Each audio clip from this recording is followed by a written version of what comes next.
Yeah, chapter 12 of Zechariah. ゼカリヤ書の12章です。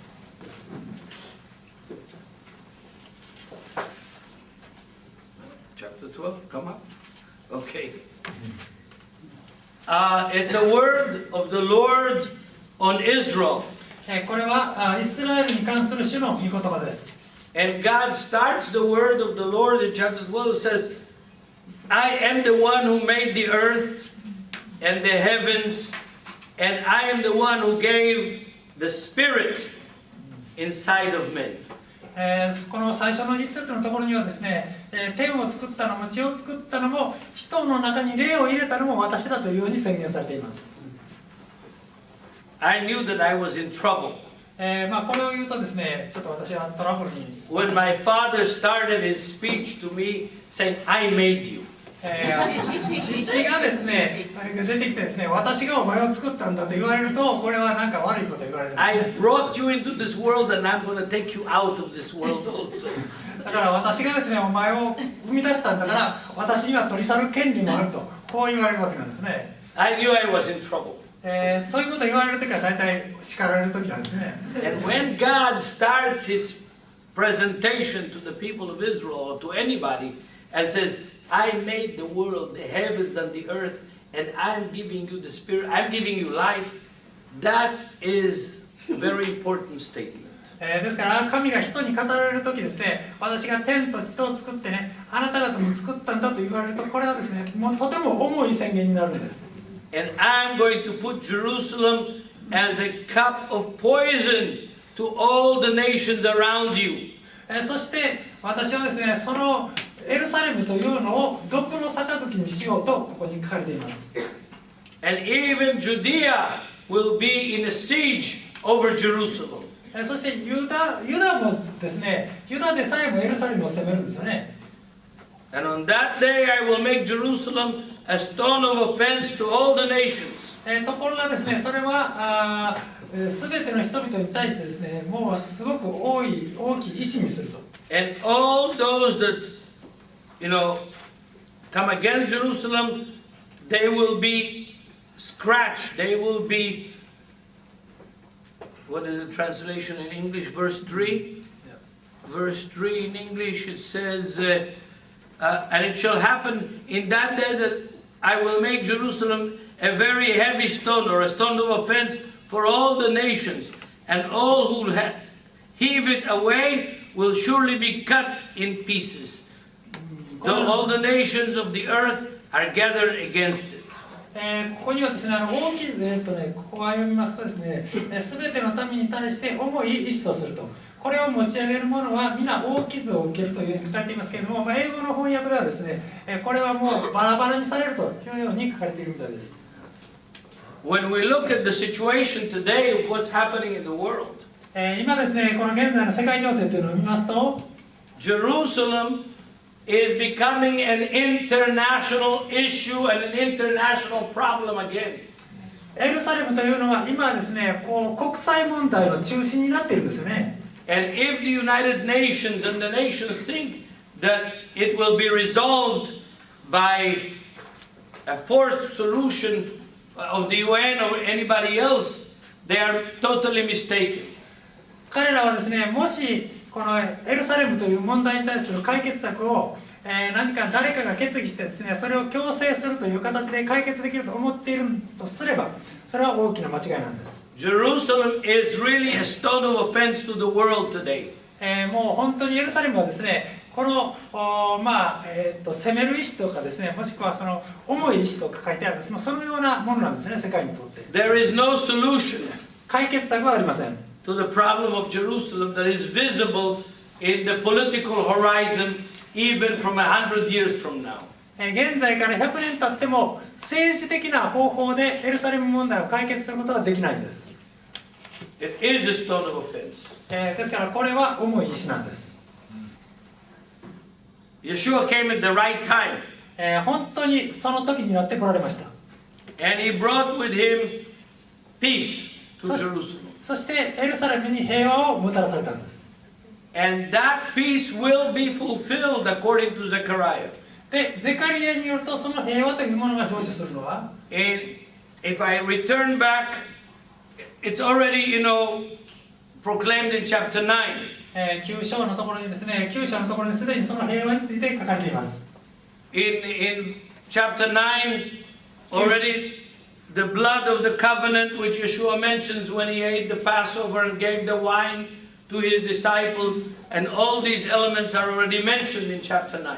9章のところにはですね、契約の地とかですね、その他の事柄が重要な要素がみんな書かれています。And in chapter 9 is the verse that started me into this study, which is prisoners of hope. そして、一番最初にお話をいたしました、希望を抱く囚われ人、希望の囚人という言葉も書かれています。But if I jump now back to chapter 12, そしてですね、12章のところに、飛びたいと思いますが、戻って。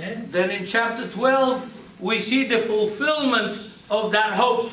そしてその予言がですね、希望が実際に成就するときどうなるかということが12章に書かれています。There will be a terrible war over Jerusalem. エルサレムをめぐってすごい戦いが起こるんです。And the nations will gather against Jerusalem. 諸国がみんな集まってエルサレムを攻めます。This model and then the fulfillment of that model pattern is repeated here. そしてそれが成就するパターンがですね、ここにもまた繰り返されているんです。When the United States もし、アメリカが and Europe ヨーロッパが and some of the Arab countries made a coalition against Saddam Hussein and Iraq. このアラブの諸国も集まってですね、サダム・フセインを攻めたことがありましたですよね。I knew and I said and I taught then that this coalition is kind of a model for what is really going to happen against Jerusalem. 私はその時言いました。今このような国際連合軍というものがエルサレムをめぐって構築されるその日が来るんだと。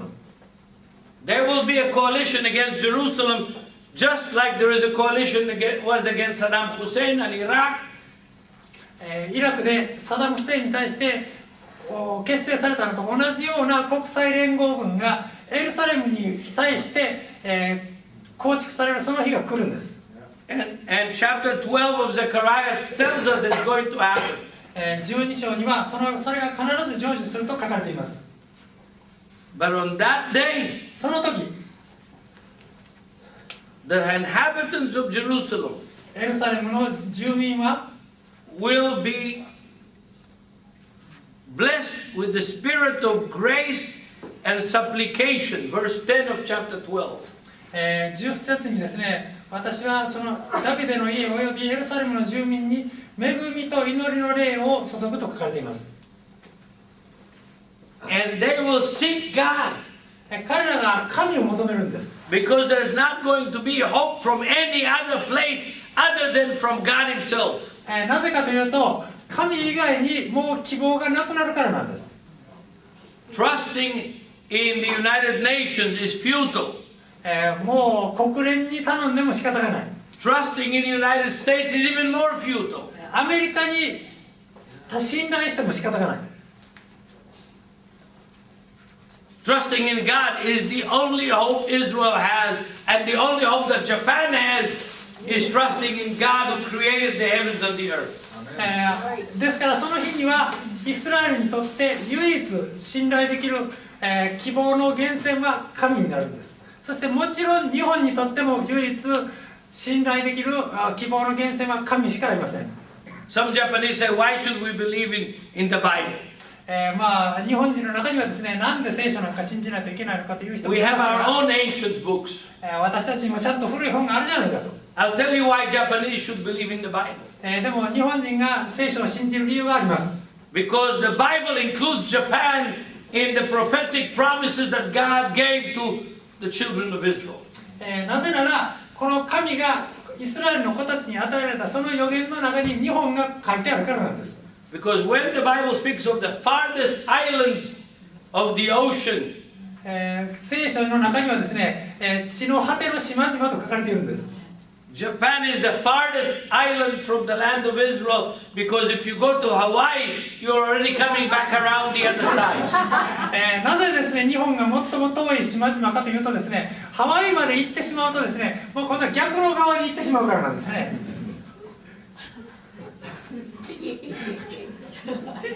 God has included the whole world in His prophetic promises to Israel. でもとにかくですね、神がイスラエルに対してお与えになったその約束の中には全ての民族が含まれているんです。And it said, I will pour my spirit on the house of David and on the inhabitants of Jerusalem.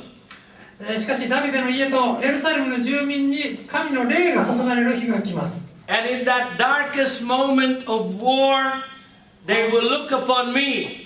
そしてもう本当にですね、戦争がもう最後の真っ暗闇になったその状態の時に彼らは仰ぎ見るんです。But when they look upon me, they're not going to see me. They're going to see Him whom they have pierced. でもその時に彼らが見るのは神ご自身ではなく彼らが差し通したものなんです。Bad grammar. これはですね、あまり良い文法ではないんですね。Even in Hebrew, it's bad grammar. これヘブル語で見てもですね、あまりちょっと綺麗な文法で You はない。 cannot change the subject in the middle of the sentence. ですから文章の途中でですね、主語を入れ替えるのは良くないんですね。It's a grammatic mistake. ですから文法的に言うとですね、そういうことはありません。 But that's exactly what the Word of God does here. でもですね、この御言葉はそうなってるんですね。主語が私からですね、急にこの差し貫いたものに変わるんです。It says they will look upon me and they will see Him. 彼らが私を見ると、そうするとですね、私じゃなくてその差し貫かれたその方を見ると、そのように文法上はなっているんですね。Zechariah wrote these words near 450 years before Yeshua. 彼はイエシュアから450年ぐらい前にですね、これを書いているんです。Isaiah wrote almost 800 years before Yeshua, chapter 53 of Isaiah. そしてイザヤ書の53章は、イザヤがですね、イエシュアの出現する800年ぐらい前にですね、書いてるんですよね。So they will look upon me and they will see Him whom they have pierced.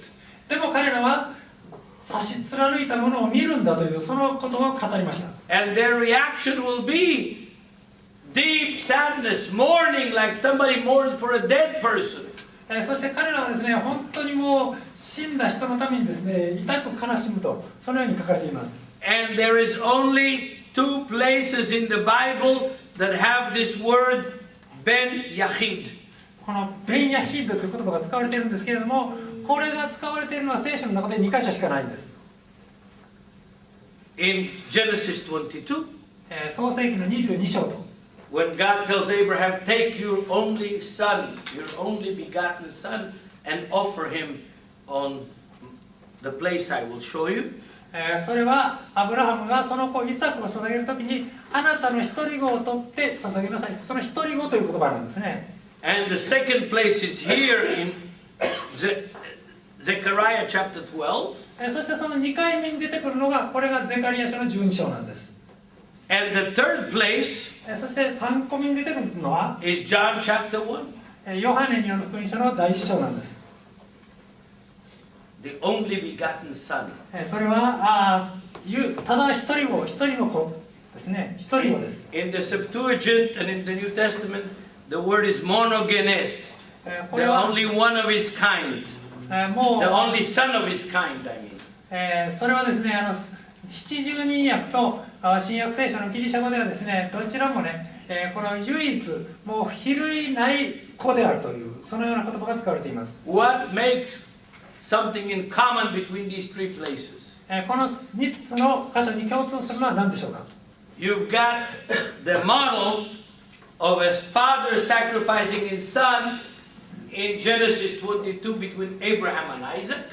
アブラハムとイサクとの間で父が子を犠牲にするというその形が示されました。You have here the prophetic promise that when they look upon God, they will see His only begotten Son. そしてここではですね、神を見上げたそのユダヤ人たちが、神ではなくてですね、その一人子を見るというそのような予言が書かれています。And you have the fulfillment in John chapter 1 in Yeshua HaMashiach. そしてそれが成就するのがヨハネによる福音書の第1章なんですね。And they will be sad and mourn for him like one mourns for his only begotten son. そして彼らはですね、本当に嘆き悲しみ、それは自分の唯子、一人子のためにですね、嘆き悲しむのと同じような悲しみである。and everybody will mourn. すべての人がですね、嘆くと書いてあります。The women may not like the next passages, 次の説はですね、女性の方々はあまり好まないかもしれないですけれども、 because it says the men will mourn apart and the women will mourn apart. なぜならですね、この男性も妻もですね、それぞれ分かれて嘆くと書いてあるんです。There is still a difference between men and women. そこにはですね、男性と女性とがこれわざわざ分かれて書いてあるんですね。 It's not in the amount of money that they should be paid for their salary. That should be the same. まあですね、男性と女性に、支払う給料は同じでなければいけないんですけれども、 And it's not for their civil rights. That should be the same. まあ人権もですね、社会的な権利も同じであるべきなんですけれども、 But if modern culture is trying to break that difference, it's not going to succeed. でもですね、男性と女性とね、あらゆる意味で同じにしようというのはですね、決してうまくいかないんです。Because that difference is from God. なぜなら神がわざわざ分けておられるからなんです。 And the churches that are following the world, この世に従っている教会は ignoring the word of God, 神の御言葉を無視していると、 whether it's on the homosexual issue, same-sex marriage, and other positions, are going to find out that they're outside of the will of God. まあそのような問題をですね、なんかこのように従って解決しようとしていると、結局ですね、御言葉から外れてしまいます。 But if we continue this, what happens at that time, when Israel will look upon God and they will see the one that they have pierced, でもここに書かれているように、イスラエルがですね、その刺したものを見るその時に、 there will be a world reversal of the world toward Jerusalem, toward Israel, toward the Jewish people, and toward Yeshua HaMashiach. その時にですね、世界のエルサレムに対する態度、またイエシュアに対する態度がガラッと変わるわけなんです。 On that day, その日に there will be no need of prophecy anymore. もう予言は必要なくなると。 The prophets that will remain prophesying will be prophesying with the spirit of uncleanliness. その時にですね、もう予言をしている人がいるとするならば、それはですね、間違った例で予言していることになるから。 Because nobody will have to guess and worship idols anymore. Everybody will know that there is one God who created the heavens and the earth, the God that so loves the world that He sent His only begotten Son, so that no one will perish. その時になればですね、人々は他に神々があるのはそれは全部偽物だということが分かって、そして世界には唯一の神しかおられない。そして彼が一人子を使わされたということを全ての人がはっきりと悟るわけなんです。 With collective redemption これが集団的なですね、贖いなんです。 of everyone that wants to know God will know God because God will be available to everyone at that moment. その日には全て神を求めようとする人々にとって、神ははっきりと分かる方になって、そしてですね、全ての人がそれを知ることができます。 The prophets will dry up, そうなればですね、もう予言というものは必要なくなるんです。 and they will say like Amos and like others, I am not a prophet or a son of a prophet, I am just a simple farmer and a child. その時になるとアモスも同じことを予言してるんですけれども、私は預言者でもなく預言者の子でもないと、農夫だというように日が来ると。 Yeshua will be revealed to the world. ですからその日にはイエシュアがはっきりとこの世界に示されるんです。 That's why だから Japanese people today, Chinese, Americans, Indians, Jews, everybody should prepare ahead of time and receive Yeshua now. ですからその日になる前に日本人であろうが中国人であろうがアメリカ人であろうが、その準備としてイエシュアを今受け入れないといけないんです。 Because receiving Yeshua now and serving Him now will give you an opportunity to be a part of the change that God is going to bring on the whole world. 今イエス・キリストを受け入れている人は神様がこれから世界にもたらされようと思っておられるその変化に加わることができるんです。